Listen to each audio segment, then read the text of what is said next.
ओम नमः श्री यतिराजाय विवेकानंद सूरये सच्चित्सुखस्वरूपाय स्वामिने तापहारिणे स्वामिने तापहारिणे। प्रिय मित्रांनो, नमस्कार। स्वामी विवेकानंदांच्या सहवासात या मालिकेमध्ये आपल्या सगळ्यांचं स्वागत आहे। आज आपण चौथा भाग बघत आहोत आणि या चौथ्या भागामध्ये चौथा आणि पाचवा ह्या दोन अध्यायावरती आज आपण चिंतन करणार आहोत। स्वामीजी नुकतेच अमेरिकेवरून आलेले आहेत, आलमबाजार मठामध्ये राहत आहे। तेव्हा भगवान श्री रामकृष्णांचे भक्त नवगोपाल घोष आणि त्यांच्या पत्नी दोघेही भगवंताचे निस्सीम भक्त होते। त्यांनी कलकत्त्यामध्ये एक सुंदर घर बांधलं आणि त्या भागाचं नावसुद्धा रामकृष्णपुरमच होतं। त्या रामकृष्णपुरममध्ये त्यांनी घर बांधलं आणि वरच्या मजल्यावरती त्यांनी एक सुंदर देवघर तयार केलं आणि संगमरवरी दगड खाली, वरती सुंदर वेदी, त्या वेदीवरती ठाकूरांची मूर्ती एकदम प्रशस्त। त्यांना वाटलं की भगवान श्री रामकृष्णांच्या मूर्तीची प्राणप्रतिष्ठा किंवा मूर्तीची स्थापना आपण स्वामीजींच्या हाताने केली पाहिजे। म्हणून हे दोघंही मठामध्ये गेले आणि स्वामीजींना विनंती केली की आम्ही घर बांधलेलं आहे, छोटंसं देवघर केलेलं आहे, तुमच्या हस्ते ठाकूरांच्या मूर्तीची प्रतिष्ठापना व्हावी अशी आमची इच्छा आहे। आणि स्वामीजींनी त्यांची विनंती मान्य केली आणि 1897ला जानेवारी फेब्रुवारीमध्ये सगळ्या साधू ब्रह्मचार्यांना घेऊन, बघा म्हणजे स्वामीजींची पण किती भक्ती होती। म्हणजे मठामधले साधू ब्रह्मचारी 3 नावा केल्या, 3 नावांमध्ये बसून सगळे साधू ब्रह्मचारी गंगा पार करून तिकडे कलकत्त्याला गेले आणि अनेक गृहस्थ भक्त पण तिथे हजर झाले। आणि नदीच्या घाटावर उतरल्यानंतर आता स्वामीजींनी अमेरिका जिंकून आलेले आहे, जग जिंकून आलेले आहे, लोकांची प्रचंड गर्दी, स्वामीजींना बघितलं पाहिजे। रस्त्याच्या दोन्ही बाजूला लोकांची खूप गर्दी लागलेली होती आणि स्वामीजी मात्र एकदम साध्या वेशामध्ये होते, जसे बाकी संन्यासी तसाच त्यांचा पण ड्रेस होता। लोकांना वाटले की हेच स्वामी विवेकानंद युरोप अमेरिका जिंकून आले आणि पायामध्ये चप्पल पण नाही, अनवाणी पायानं चालत। आणि तिथूनच स्वामीजींनी संकीर्तनाला सुरुवात केली। हातामध्ये वीणा घेतला आणि छानपैकी बेंगॉलीमध्ये संकीर्तन करत करत सगळे साधू आणि ब्रह्मचारी त्यांच्या घरी पोहोचले। आणि तिथलं वातावरण बघून, ते देवघर बघून स्वामीजी प्रसन्न झाले। निस्तरिणी घोष, नवगोपाल घोषांची पत्नी म्हणाली, पण आमचं हे छोटंसं घर, आमच्याकडे काही तेवढे भरपूर पैसे नाही आणि आम्ही हे कसं तरी देवघर केलेलं आहे, माहिती नाही ठाकूरांना आवडेल की नाही।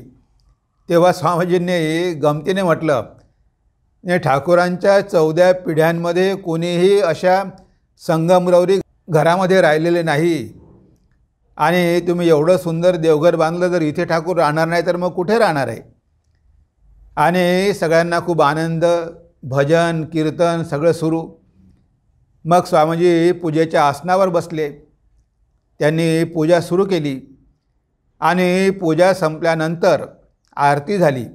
आरती झाल्यानंतर स्वामीजींनी हात जोडले आणि एक प्रणाम मंत्र स्वामीजींनी म्हटला आणि तो प्रणाम मंत्र उत्स्फूर्तपणे त्यांच्या वाणीद्वारे बाहेर पडला आणि आपण तो प्रणाम मंत्र नेहमीच म्हणत असतो। आपल्या सगळ्यांना तो मंत्र माहिती आहे। तो मंत्र आहे, ओम स्थापकाय च धर्मस्य सर्वधर्मस्वरूपिणे अवतार वरिष्ठाय रामकृष्णाय ते नमः।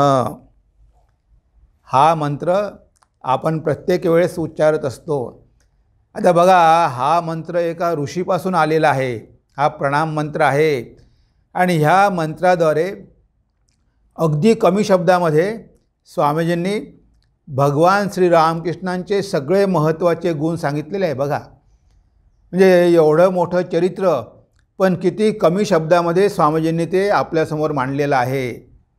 ओम स्थापकाय च धर्मस्य. भगवान श्री रामकृष्ण कशासाठी आले होते? ते धर्माची स्थापना करण्यासाठी आले होते. ते भगवंतच होते. ते भगवंताचाच अवतार होते. त्यांनी हे शरीर धारण केलं, मनुष्य रूपामध्ये ते अवतीर्ण झाले आणि त्या मागचा उद्देश काय होता? धर्माची स्थापना करणे. कारण सगळ्या अवतारांचं हेच कार्य असतं. गीतेमध्ये सांगितल्याप्रमाणे यदा यदा हि धर्मस्य ग्लानिर्भवति भारत अभ्युत्थानमधर्मस्य तदात्मानं सृजाम्यहम्. गीतेमध्ये भगवंतांनी म्हटलं आहे की जेव्हा धर्माला ग्लानी येते आणि अधर्माची वाढ होते तेव्हा तेव्हा धर्माची स्थापना करण्यासाठी मी या पृथ्वीवरती अवतीर्ण होत असतो. यावेळेस तेच भगवंत श्री रामकृष्ण रूपामध्ये अवतीर्ण झाले आणि हे स्वामीजीच्या वाणीद्वारे बाहेर पडलं. ओम स्थापकाय च धर्मस्य. धर्माची स्थापना करण्यासाठी. आता भगवान श्रीरामकृष्णांनी धर्माची स्थापना कशी केली हा एक मोठा विषय आहे. हा एक मोठा चिंतनाचा विषय आहे. आपण त्याबद्दल विस्तारण आज बोलू शकत नाही इथे. पण त्यांनी कशाप्रकारे धर्माची साधना केली, कशाप्रकारे धर्माची स्थापना केली, कशाप्रकारे धर्माचा प्रचार केला, कोणकोणत्या माध्यमातून प्रचार केला, हे सगळं जर आपण बघितलं तर आपल्याला आश्चर्य वाटते की दिसायला साधेसुधे, एकदम साधे कपडे, चमत्कार नाही, कुठेही दैत्याला मारणं नाही, राक्षसाला मारणं नाही, आणि तरी मात्र त्यांनी सगळ्या जगभर धर्माचा प्रचार केला आपल्या शिष्यांच्या माध्यमातून. तर स्थापकाय च धर्मस्य. आणि कोणता धर्म? सर्व धर्मस्वरूपीने. हा आहे भगवान श्री रामकृष्णांच्या जीवनाचा मुख्य पैलू. कारण त्यावेळेस आणि आजसुद्धा धर्मामध्ये इतके काही विवाद होते, इतका काही कलह होता, इतकी काही हिंसा होती की धर्माचा उद्देश कुठे शांती निर्माण करणं आहे आणि सगळीकडे अशांती झाली होती. प्रत्येक धर्म दुसऱ्या धर्माशी झगडा करत होता, भांडत होता, कलह करत होता. आणि अशा प्रकारे दाखवून देण्यासाठी की सगळे धर्म भगवंताकडे जाणारे वेगवेगळे मार्ग आहेत. मग सगळे धर्म जर एकाच ठिकाणी जात असेल तर हा तुमचा कलह कशासाठी? धर्माच्या नावावर एवढी हिंसा कशासाठी? आता हे मूळ तत्वच लोक विसरून गेलेले होते. आणि बाहेरचे जे अवडंबर असतात, आता बाहेर कर्मकांड वेगवेगळे असू शकतात. इस्लाममध्ये वेगळं असेल, ख्रिश्चॅनिटीमध्ये वेगळं असेल, हिंदूमध्ये वेगळं असेल, पण ह्या सगळ्या बाह्य गोष्टी आहे, बाह्य आचरण आहे. तो काही धर्माचा गाभा नाही. धर्माचा गाभा आहे सेल्फ रिअलायझेशन, आत्मसाक्षात्कार किंवा भगवंताचं दर्शन करून घेणं. हा धर्माचा आध्यात्मिक गाभा आहे. आणि लोकांनी तो अध्यात्म सोडूनच दिला, जीवनाचे ध्येय विसरूनच गेले आणि बाकी गोष्टीसाठी ते धर्मामध्ये कलह करू लागले. ह्या बाहेरच्या गोष्टी बघून, म्हणजे कधीकधी राजकीय उद्देशानं प्रभावित होऊन धर्मांतर करून किंवा जबरदस्तीनं धर्मांतर करून, म्हणजे अशा कितीतरी गोष्टी घडत होत्या. कुणालाही आपला धर्म बदलायची गरज नाही. जो जिथे आहे त्याने आपल्याच धर्माचं आचरण करून आपल्या ध्येयापर्यंत पोहोचलं पाहिजे. पोहोचल्यानंतर सगळं सारखंच आहे, एकच आहे. त्यांनी कितीतरी उदाहरणं दिली की एक तलाव आहे, त्याला 4 घाट आहे. त्या 4 घाटा, एका घाटावर मुस्लिम जातो, एका घाटावर हिंदू जातो, एका घाटावर ख्रिश्चन जातो, एका घाटावर शीख जातो. पण शेवटी ते आहे काय? पाणीच आहे ना. कोणी त्याला एक्वा म्हणतो, कोणी वॉटर म्हणतो, कोणी जल म्हणतो, कोणी पाणी म्हणतो. ही नावं जरी वेगवेगळी असली, कोणी अल्ला म्हणतो, कोणी ईश्वर म्हणतो, कोणी जीसस म्हणतो, तर कोणी राम म्हणतो, कोणी कृष्ण म्हणतो. ही नावं जरी वेगवेगळी असली तरी त्यामागचं तत्त्व मात्र एकच आहे. ते पाणी एकच आहे, त्याची नावं वेगवेगळी असू शकतात. हे भगवंताने उदाहरण देऊनच नव्हे तर स्वतःच्या जीवनामध्ये आचरण करून दाखवलेलं आहे. आणि हे सगळं स्वामीजींनी आणि स्वामीजींच्या गुरुबंधूंनी ह्या सगळ्यांनी बघितलं आहे, ऐकलं आहे.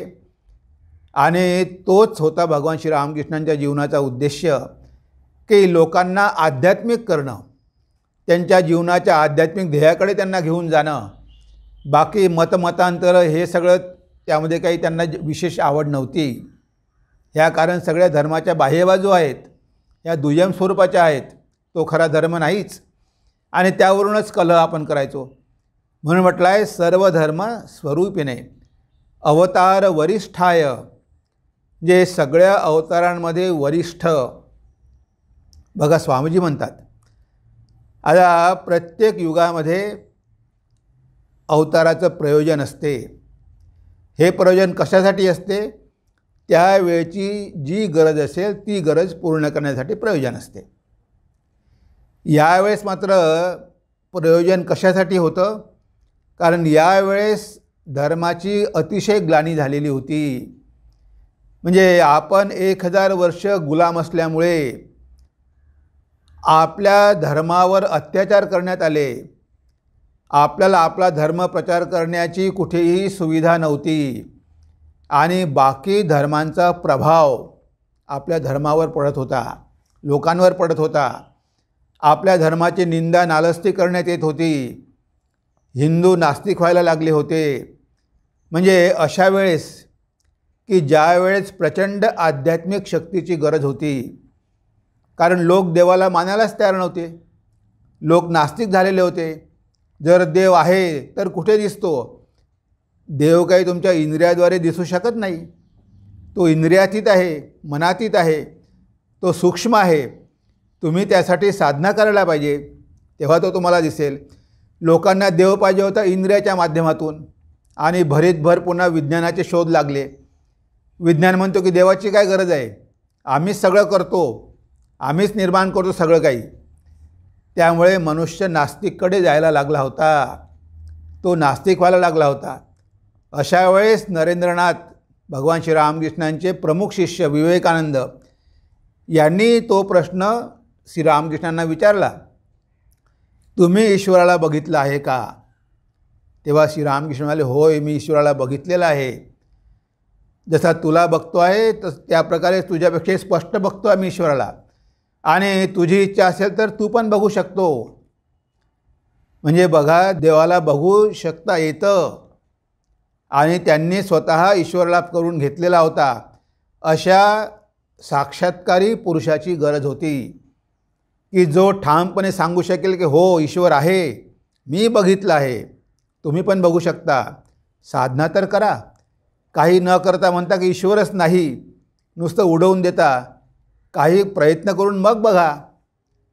म्हणून म्हटलं आहे की इथे एवढी आध्यात्मिकतेचं पतन झालेलं होतं. त्या आध्यात्मिकतेला पुन्हा वर उचलण्यासाठी अशा अवताराची गरज होती की ज्यामध्ये प्रचंड आध्यात्मिक शक्ती राहील, आध्यात्मिक शक्तीचं भांडार राहील. अशा व्यक्तीची गरज होती, अशा अवताराची गरज होती. आणि अवतार अवतीर्ण झाले. भगवान श्रीरामकृष्ण अवतीर्ण झाले. त्यांनी सगळ्या धर्माच्या साधना केल्या, ईश्वरलाभ करून घेतला. आणि जे दुर्जन होते त्यांना सज्जन करण्याचा प्रयत्न केला. आणि परत खरा धर्म काय, खरी आध्यात्मिकता काय, त्यासाठी जीवन कसं जगलं पाहिजे, त्यासाठी जीवनामध्ये त्याग, वैराग्य, विवेक, सत्य ह्या कशा गोष्टी आल्या पाहिजे, हे सगळं त्यांनी आचरण करून डोळ्यासमोर एक आदर्श ठेवला ह्या युगाच्या मानवासाठी. म्हणून त्यांना आपण म्हणतो युगावतार, युगाचार्य, युगप्रवर्तक. म्हणजे आजच्या युगाचे ते आचार्य आहेत, आजच्या युगाचे अवतार आहेत. आजच्या युगासाठी ज्या ज्या गोष्टींची गरज होती त्या सगळ्या गोष्टी त्यांनी एका जीवनामध्ये जगून दाखवलेल्या आहेत. त्यांनी फक्त प्रचार केला नाही तर जीवन जगून त्यांनी आदर्श दाखवलेला आहे. म्हणून स्वामीजी म्हणतात अवतार वरिष्ठाय. अशा त्या भगवान श्रीरामकृष्णांना मी नमन करतो. ओम स्थापकाय च धर्मस्य सर्वधर्मस्वरूपिणे अवतार वरिष्ठाय रामकृष्णाय ते नमः. अशा त्या रामकृष्णांना मी नमन करतो असे स्वामीजी म्हणतात. म्हणजे हा श्लोक स्वामीजींनी नवगोपाल घोष यांच्या घरी उत्स्फूर्तपणे त्यांनी प्रकट केलेला आहे. ती त्यांची प्रेरणा आहे, त्यांनी लिहून घेतला नाही. ती त्यांची प्रेरणा आहे, त्यांच्या ध्यानामध्ये तो प्रगट झाला आणि उत्स्फूर्तपणे प्रगट झाला. दिव्य प्रेरणा त्यांना मिळाली आणि त्या छोट्याशा मंत्रामध्ये भगवान श्री रामकृष्णांचं पूर्ण जीवनचरित्र त्यांनी आपल्यासमोर ठेवलेलं आहे. कार्यक्रम झाला, सगळे काही छान पार पडलं, सगळ्यांना आनंद झाला. भजन कीर्तन भोजन सगळं झालं आणि नंतर मग ते सगळे मठामध्ये परत आले. हा आहे 4थ्या अध्यायामधला सारांश थोडक्यात. आता आपण 5वा अध्याय बघणार आहोत. ह्या 5व्या अध्यायामध्ये स्वामीजी आलामबाजार मठामध्येच राहत आहे. त्यावेळेस 1897च्या मार्चमध्ये भगवान श्री रामकृष्णांचा जन्मोत्सव आला. आता ही जयंती साजरी करायची आहे आणि तो कार्यक्रम होणार कुठे आहे? तो होणार आहे दक्षिणेश्वरला. त्या दक्षिणेश्वरला खूप भव्य तयारी सुरू झाली. सगळे भक्त, सगळे त्या दक्षिणेश्वरमधले कार्यकर्ते सगळे जोमात कार्याला लागले. यावर्षी त्या ठिकाणी तो जन्मोत्सव साजरा केला जाणार होता आणि तोही भव्य दिव्य. आणि स्वामीजींना त्या ठिकाणी जायचं होतं. त्या ठिकाणी स्वामीजींना व्याख्यान द्यायचं होतं. बरोबर मार्चमध्ये ठाकूरांच्या जयंतीला आलमबाजार मठामधून स्वामीजी, निरंजनानंदजी आणि शरश्चंद्र हे तिघेही तिथे पोचले आणि बघितलं प्रचंड गर्दी. एवढी गर्दी स्वामीजींना बघून ते आश्चर्य वाटलं. आता एवढ्या गर्दीमध्ये व्याख्यान कसं द्यायचं? तरी स्वामीजी थोडे फिरत होते. त्यांना एका ठिकाणी दिसलं सगळे गृहस्थ भक्त बसलेले आहे. त्या गृहस्थ भक्तामध्ये गिरीशचंद्र घोष आहे, आपला ग्रुप घेऊन बसलेला आहे, वचनामृत वाचत आहे, लोकांना आपले अनुभव सांगत आहे. अशा वेळेस स्वामीजी तिथे पोचले आणि स्वामीजी पोचले. अरे म्हणे इथे तर गिरीश बाबू बसले आहे. बघा म्हणे गिरीश बाबू, त्यावेळेस काय अवस्था होती आणि आज कशी अवस्था झाली. ठाकूरांच्या कृपेनं किती बदलून गेलं. बघा किती हजारो लोक, लाखो लोक इथे एकत्र झालेले आहेत. गिरीश बाबूंचा आणि त्यांचा संवाद सुरू होता आणि स्वामीजी थोडा वेळ बोलले आणि पुढे निघून गेले. ते निघून गेल्यानंतर गिरीश बाबू सांगतात त्या भक्तांना की बघा स्वामीजींचं जीवन. एकदा हरमोहन माझ्याकडे एक न्यूजपेपर घेऊन आला आणि त्या न्यूजपेपरमध्ये त्याने मला सांगितलं की अमेरिकेमध्ये स्वामीजीची किती निंदा होत आहे. तेव्हा गिरीश बाबूंनी काय उत्तर दिलं? म्हणजे गिरीश बाबूंची भगवान श्री रामकृष्णांवर तर भक्ती होतीच, श्रद्धा होती, 100% विश्वास होता, पण स्वामीजीवरती सुद्धा तेवढाच विश्वास होता. त्यांना माहिती होतं की स्वामी विवेकानंद काय आहे. कोणी कितीही निंदा केली तरी गिरीश बाबूंवर त्याचा काहीही परिणाम होणार नव्हता. बघा गिरीश बाबू स्वतः म्हणतात, स्वामीजी निघून गेल्यावर भोवती बसलेल्या मंडळींना उद्देशून गिरीश बाबू म्हणाले, एक दिवस हरमोहन मित्र कुठलंसं एक वर्तमानपत्र घेऊन येऊन मला सांगू लागला की स्वामीजींच्या नावाने अमेरिकेत काही निंदास्पद लोकप्रवाद प्रस्तुत झाले आहे. तेव्हा मी त्याला म्हणालो, मी माझ्या प्रत्यक्ष डोळ्यांनी जरी नरेंद्रला किंवा स्वामीजींना काही कुकर्म करताना पाहिले तरी मी म्हणेन की तो माझ्या डोळ्यांचाच दोष आहे. मी माझे डोळे उपटून टाकीन. ते म्हणजे जणू सूर्योदयापूर्वी काढलेले शुद्ध लोणी. ते काय पुन्हा पाण्यात मिसळणे शक्य आहे? त्यांचे दोष जे कोणी काढतील तेच नरकात जातील. म्हणजे बघा गिरीश बाबू काय म्हणतात की नरेंद्राला कुकर्म करताना माझ्या डोळ्यांनी जरी पाहिलं तरी मी म्हणेल की हा माझ्या डोळ्याचा दोष आहे, मी माझे डोळे काढून फेकून देईल. पण असं कधीही होऊ शकत नाही. म्हणजे स्वामींचं जीवन एवढं पवित्र आहे की त्यांना कलंक लागूच शकत नाही. हे मी माझ्या डोळ्यांनी बघितलेलं आहे. कुणी कितीही काहीही सांगितलं तरी मी कधीच मान्य करू शकणार नाही. आणि जो स्वामीजींची निंदा करेल तो नरकात जाईल. कारण स्वामीजींबद्दल काहीही माहीत नसताना लोक उगीचच त्यांच्यावरती टीका करायचे, त्यांचा अपमान करायचे, त्यांची नालस्ती करायचे, त्यांना बदनाम करायचे. हे गिरीश भाऊंना बिलकुल मान्य नव्हतं. ते म्हणाले स्वामीजींना कोणीच ओळखलं नाही, ते शुद्ध तूप आहे, कधीही कलंकित होऊ शकणार नाही. म्हणजे एवढा होता गिरीश बाबूंचा विश्वास. बघा, मी माझ्या डोळ्याने जरी बघितलं नरेंद्रला कुकर्म करताना तरी मी विश्वास ठेवणार नाही. माझ्या डोळ्याचा दोष आहे असं समजेल आणि माझे डोळे काढून फेकून देईल. बापरे, किती विश्वास. म्हणजे त्यामुळे तर गिरीश घोष एवढे महान संत झाले. जेवढा विश्वास ठाकूरांवर तेवढाच विश्वास स्वामीजींवर पण सुद्धा. कारण स्वामीजींचा संग त्यांना लाभलेला होता. स्वामी विवेकानंद काय आहे हे त्यांनी पुरेपूर जाणलेलं होतं. ते कोण आहे, ते कशासाठी आलेले आहेत, हे सगळं गिरीश बाबूंना माहिती होतं. म्हणून ते अशा प्रकारचे उद्गार काढू शकले. तिथे स्वामीजी काही वेळ राहिले, व्याख्यान देण्याचा प्रयत्न केला. पण एवढी प्रचंड गर्दी, त्यांचा आवाज काही लोकांपर्यंत पोहोचेना. तेव्हा त्यांना व्याख्यान देणं त्यावेळेस कॅन्सल करावं लागलं. ते व्याख्यान देऊ शकले नाही. त्याने सगळीकडे फिरून त्यांनी ते वातावरण बघितलं. निरंजनानंदजी महाराज म्हणाले की बापरे, किती म्हणे लाखो लोक आलेले ठाकूरांच्या नावावर. तेव्हा स्वामीजी म्हणाले, अरे हे काय, ही सुरुवात आहे. याच्या पुढे असे कितीतरी दृश्य तुला बघायला मिळेल. ही तर नुसती सुरुवात आहे. म्हणजे बघा, स्वामीजींनी ठाकूरांविषयी प्रचार केला भारतामध्ये आणि बाहेर, विशेष करून अमेरिका आणि युरोपमध्ये. आणि ठाकूरांच्या नावाचा प्रचार झाला आणि लाखो लोक त्या ठिकाणी एकत्रित झाले. त्यांनी भजन, कीर्तन, संकीर्तन, व्याख्यान, पूजा हे सगळे वेगवेगळे कार्यक्रम तिथे होऊ लागले. आणि कार्यक्रम संपल्यानंतर मग स्वामीजींनी म्हटलं शरदचंद्रला, आता एखाद्या टांगा बघ, आपण परत जाऊया मठामध्ये. आणि ते टांग्यामध्ये बसले. टांग्यामध्ये स्वामीजी होते, निरंजनानंदजी होते, शरदचंद्र चक्रवर्ती होते. ते परत जायला लागले.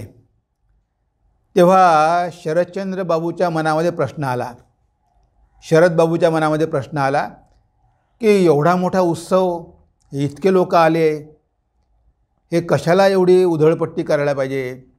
या अशा उत्सवामुळे काय होतं? लोक येतात आणि निघून जातात. असा प्रश्न त्यांच्या मनामध्ये उद्भवला. स्वामीजींनी ओळखलं की आपला शिष्य जो आहे तो वेदांती आहे, त्याला हे सगळं उत्सव वगैरे आवडत नाही. तेव्हा स्वामीजी त्याला काय म्हणतात बघा, म्हणजे ह्या उत्सवाचं महत्त्व आपल्याला कळत नाही. बरेचदा लोक निंदा करतात, अरे एवढे मोठमोठाले उत्सव कशाला पाहिजे, काय गरज आहे उत्सव करायची. पण तो सुद्धा एक धर्माचा भागच आहे, हे लोकांना कळत नाही. बाकी गोष्टींसाठी ते पैसा खर्च करतील, पण अशा कार्यावर पैसा खर्च केला तर ते निंदा करतील की एवढं मोठं अवडंबर करायची गरज काय होती, एवढा मोठा शो करायची गरज काय होती. पण त्यामागेचं प्रयोजनसुद्धा आहे. बघा स्वामी विवेकानंद काय म्हणतात, स्वामीजी स्वतः म्हणतात, नुसत्या अमूर्त कल्पना उराशी बाळगून निष्क्रिय पडून राहिल्याने काय साधणार. एवढ्यासाठी या असल्या उत्सवाधिकांची आवश्यकता असते. यांच्याद्वारेच हे सारे भाव सर्वसामान्य जनतेत हळूहळू प्रसृत होतील. हिंदूंच्या या पर्वपर्वण्यांचा अर्थच मुळी हा की धर्माची थोर थोर तत्त्वे क्रमशः लोकात प्रस्तुत करणे. यामुळे एक तोटाही होतो. या साऱ्या उत्सवांमागील मूळ मुद्दा साधारण लोकांच्या लक्षात येत नाही, ते या उत्सवातच मग्न असतात. तेव्हा इथे स्वामीजी काय म्हणतात की नुसत्या अमूर्त कल्पना उराशी बाळगून निष्क्रिय पडून राहिल्याने काय साधणार आहे. आता कल्पना कशा आहे, अमूर्त आहे. वेदांताची तत्त्व कशी आहे? अमूर्त आहे, ॲबस्ट्रॅक्ट आहे, निर्गुण निराकार आहे. आता ह्या नुसत्या कल्पना उराशी बाळगून निष्क्रिय पडून राहण्यामध्ये काही अर्थ आहे का? कारण ते अमूर्त तत्त्व तर कळत नाही, मग काय करणार? आळसामध्ये पडून राहणार. त्या आळसामध्ये पडून राहण्यापेक्षा स्वामीजी म्हणतात की अशा उत्सवांचे प्रयोजन आहे, अशा प्रकारचे उत्सव झाले पाहिजे. आणि स्वामीजी म्हणत बघा, एवढ्याचसाठी या असल्या उत्सवादिकांची आवश्यकता असते. यांच्याद्वाराच हे सारे भाव सर्वसामान्य जनतेत हळूहळू प्रसृत होतील. हिंदूंच्या या पर्वपर्वण्यांचा अर्थच मुळी हा की धर्माची थोर थोर तत्त्वे क्रमशः लोकात प्रसृत करणे. म्हणजे धर्माची जी तत्त्व आहे ती लोकांपर्यंत पोचवणे हा उद्देश आहे अशा कार्यक्रमाचा. तर तिथे एवढं भजन कीर्तन सगळं होतं, त्यामध्ये त्यांना आनंद मिळतो. तिथे त्या नावाने लोक एकत्र होतात, त्यांचा दिवस चांगला जातो, बाकीच्या गोष्टी त्यांच्या हातून घडत नाही, तेव्हा लोकांचं जीवन पवित्र होते. आणि याच उद्देशानं हिंदू धर्मामध्ये असे सगळे उत्सवांचे कार्यक्रम असतात.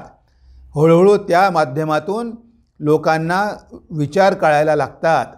तर एवढे आपल्याकडे कुंभमेळे होतात. आता कुंभमेळ्यामध्ये करोडो लोक जातात आणि सगळ्या भारतामधले सगळ्या भागामधले. आता ह्या गावातल्या लोकांना धर्माची तत्त्व कशी कळणार? त्याच्या गावागावात जाऊन त्यांना कोण सांगणार? पण जेव्हा ते कुंभमेळ्यात जातात तेव्हा कुंभमेळ्यामध्ये किती प्रकारचे कार्यक्रम असतात. प्रत्येक आश्रमामध्ये काही ना काही व्याख्यानं सुरू असते. कुठे भागवत असते, कुठे रामायण असते, तर कुठे कीर्तन असते, कुठे भजन असते. म्हणजे असे सगळे वेगवेगळे कार्यक्रम सुरू असतात. ह्या लोकांना कमीत कमी तिथे गेल्यानंतर त्या चांगल्या गोष्टी तरी ऐकायला मिळतात. मग 2 वर्षातून असो की 3 वर्षातून असो एकदा तरी कानावर पडतात. म्हणजे हे आपल्या ऋषीमुनींनी ज्या परंपरा सुरू केलेल्या आहे त्या काही नुसत्याच सुरू केलेल्या नाही आहे. त्यामागे किती गहन अर्थ आहे. कारण ही लोकशिक्षा आहे. लोकांना त्यापासून शिक्षण मिळते, लोकांना त्यापासून मार्गदर्शन मिळते, लोकांना त्यापासून साधुसंग मिळतो. तेव्हा अशा उत्सवांची गरज आहे हे स्वामीजी शिष्याला पटवून देतात. त्याच्या मनामधला संशय दूर करतात. आणि तो शिष्य काय म्हणतो? श्री रामकृष्णांच्या उत्सवाचे प्रयोजन काय? बघा तेव्हा स्वामीजी काय म्हणतात? ज्यांना धर्म काय, आत्म्याचे स्वरूप काय वगैरे काहीच कळत नाही ते या उत्सवादिकांच्या आनंदातूनच हळूहळू धर्मस्वरूप उमजू शकतात. हेच पाहना की आज जो हा ठाकूरांचा जन्मोत्सव झाला व त्यासाठी जे हे लोक आले ते एकदा ना एकदा जरूर ठाकूरांबद्दल विचार करतीलच. ज्यांच्या नावाने आज इतके लोक एकत्रित झाले ते कोण? त्यांच्याच नावाने एवढी यात्रा का लुटली? ह्या गोष्टी त्या लोकांच्या मनात खात्रीने येतीलच.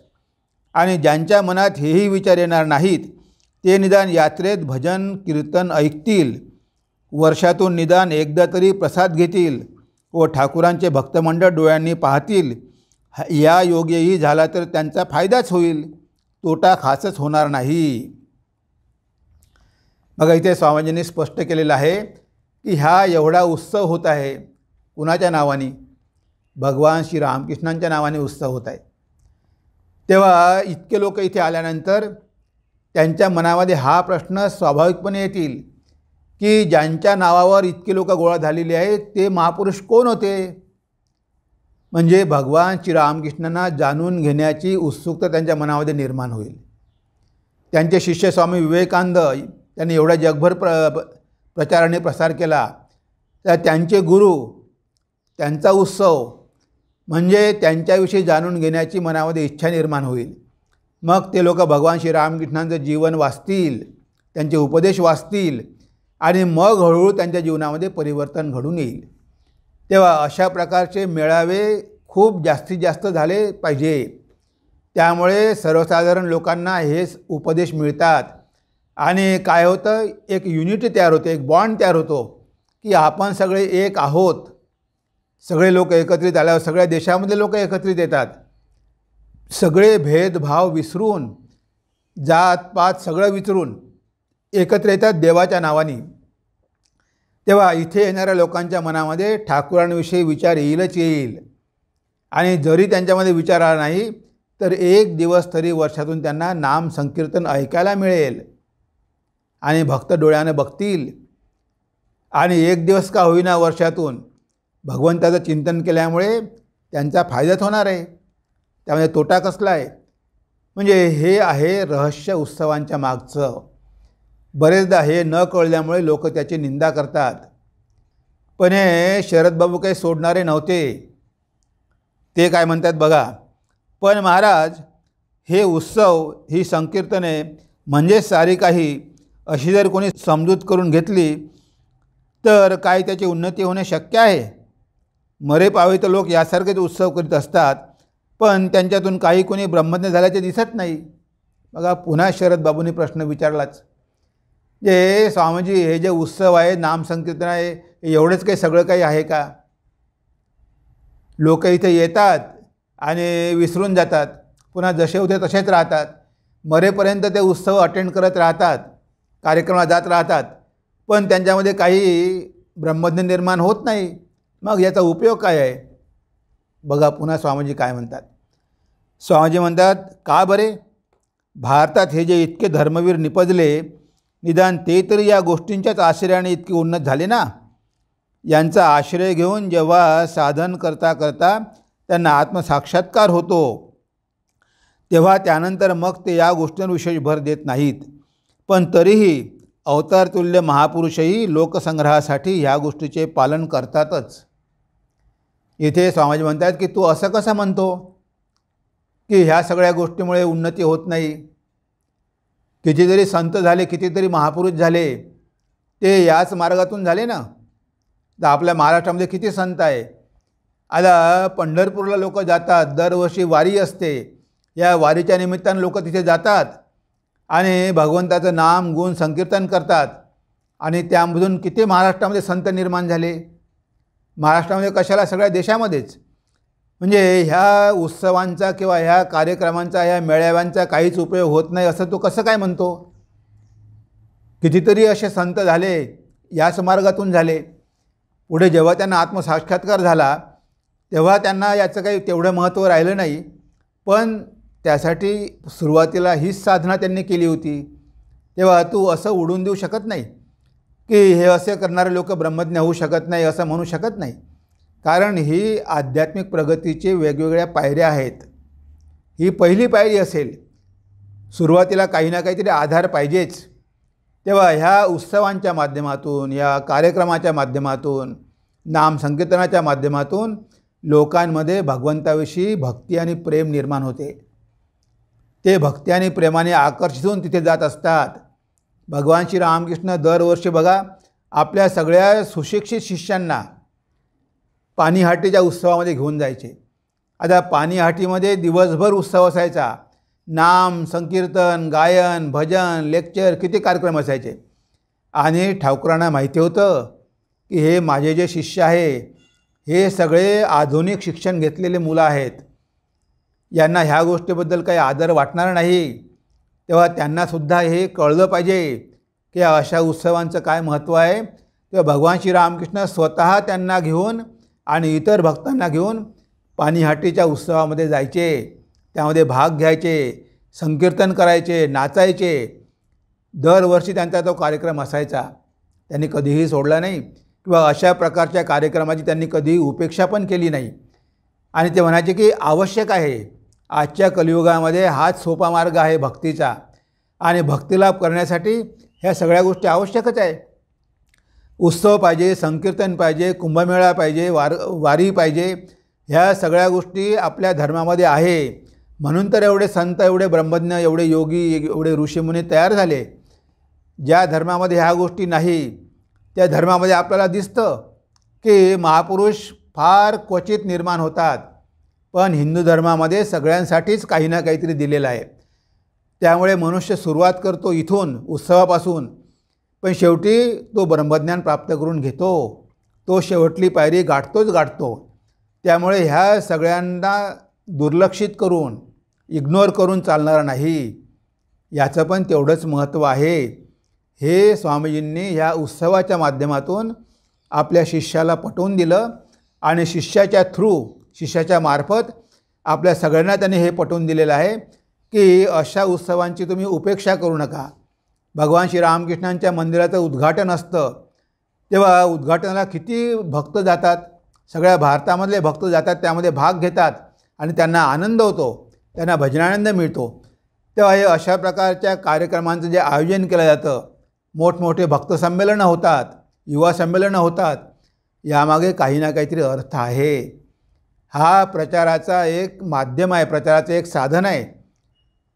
आपल्या स्वामीजींच्या आणि ठाकूरांच्या विचारांच्या प्रचाराचं एक माध्यम असल्यामुळे याचं प्रयोजन आहे. त्यामध्ये आपण सहभागी झालो पाहिजे आणि आपण इतरांना पण त्यामध्ये सहभागी करून घेतलं पाहिजे. कारण सुरुवातीला ह्याच मार्गाने आपल्याला हळूहळू आध्यात्मिक जीवनामध्ये प्रगती करून घ्यावी लागेल. तर अशा प्रकारे आपण बघितलं की स्वामीजींनी ह्या दोन प्रकारच्या कल्पना ह्या ज्या आपल्या मनामध्ये असतात की हा मंत्र कसा निर्माण झाला, याचा उगम कुठे आहे, तो आपण बघितलं. आणि दुसरं, भगवान श्रीरामकृष्णांच्या जयंतीचं महत्त्व काय आहे, का अशा प्रकारचे उत्सव होणं आवश्यक आहे, त्यामुळे लोकांना काय फायदा होणार आहे, याबद्दल जे संशय मनामध्ये असतात आणि विशेष करून शरद बाबूच्या मनामध्ये तो संशय होता, हे सगळे संशय स्वामीजींनी ह्या प्रकरणामध्ये किंवा या अध्यायामध्ये दूर केलेले आहेत आणि यापासून आपल्यालासुद्धा बरेच काही शिकायला मिळालेलं आहे. तेव्हा आज आपण इथेच थांबूया. नमस्कार, धन्यवाद. ओम सर्वे भवन्तु सुखिनः, सर्वे सन्तु निरामया, सर्वे भद्राणि पश्यन्तु, मा कश्चित् दुःखभाग् भवेत्, मा कश्चित् दुःखभाग् भवेत्. ओम शांति शांति शांतिः. हरिः ओम तत्सत्. श्रीरामकृष्णार्पणमस्तु.